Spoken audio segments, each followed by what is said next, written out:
Hello my dear students, welcome back to my channel. कैसे हैं आप लोग? उम्मीद करता हूँ कि आप लोग अच्छे होंगे। और आज की इस क्लास में हम लोग जो सीखने वाले हैं वो क्या है, दो लगातार सम संख्याओं का मस और दो लगातार विषम संख्याओं का मस। अभी मजा आएगा ना भिड़ो। दोस्तों, दो लगातार सम संख्याओं का मस क्या होगा? दो लगातार सम संख्याओं का मस, ये मैट्रिक एग्जाम में बहुत बार पूछ चुका है, बहुत बार पूछा जा चुका है ये क्वेश्चन। दो लगातार सम संख्या का मस क्या होगा, दो लगातार विषम संख्याओं का मस क्या होगा। तो इसी टॉपिक पे बातें करेंगे और एक ट्रिक से समझेंगे। दो लगातार सम संख्या ले लीजिए। दो लगातार सम संख्या क्या लीजिएगा? एक तो दो लीजिए, एक चार लीजिए। ठीक है, एक क्या ले लीजिए, दो लीजिए, चार लीजिए। अब जरूरी नहीं कि ही ले लीजिए। अब मान लीजिए चार ले लीजिए और छह ले लीजिए, छह ले लीजिए या आठ लीजिए, क्योंकि लगातार कह रहे हैं, लगातार। दो के बाद चार आए, चार के बाद छह आएगा, छह के बाद आठ आएगा, है ना।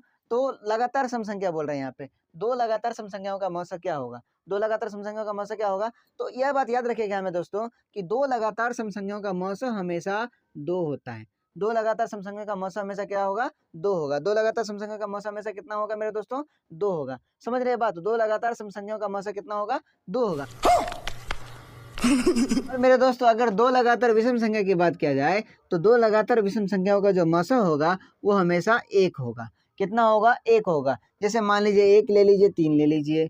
फिर अगर बात किया जाए तीन ले लीजिए, पाँच ले लीजिए, पाँच ले लीजिए, सात ले लीजिए, सात ले लीजिए, नौ ले लीजिए, नौ ले लीजिए और ग्यारह ले लीजिए, क्योंकि ग्यारह भी तो विषम संख्या है ना अभी, है ना।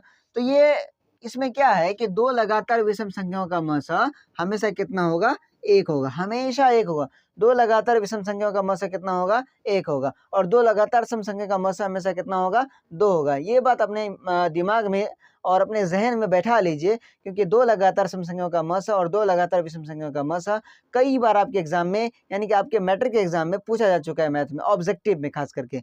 तो दो लगातार सम संख्या का मौसा क्या होगा मेरे दोस्तों? तो दो लगातार सम संख्या का मौसा दो होगा और दो लगातार विषम संख्याओं का मौसा एक होगा। दो लगातार विषम संख्याओं का मौसा कितना होगा? एक होगा। ठीक है, तो उम्मीद करता हूँ कि आप लोगों को बहुत अच्छा लगा होगा ये वीडियो। अगर अच्छा लगा है तो कृपया करके आप चैनल को सब्सक्राइब करें और अपने दोस्तों को भी शेयर करें और बेल आइकन को प्रेस करें।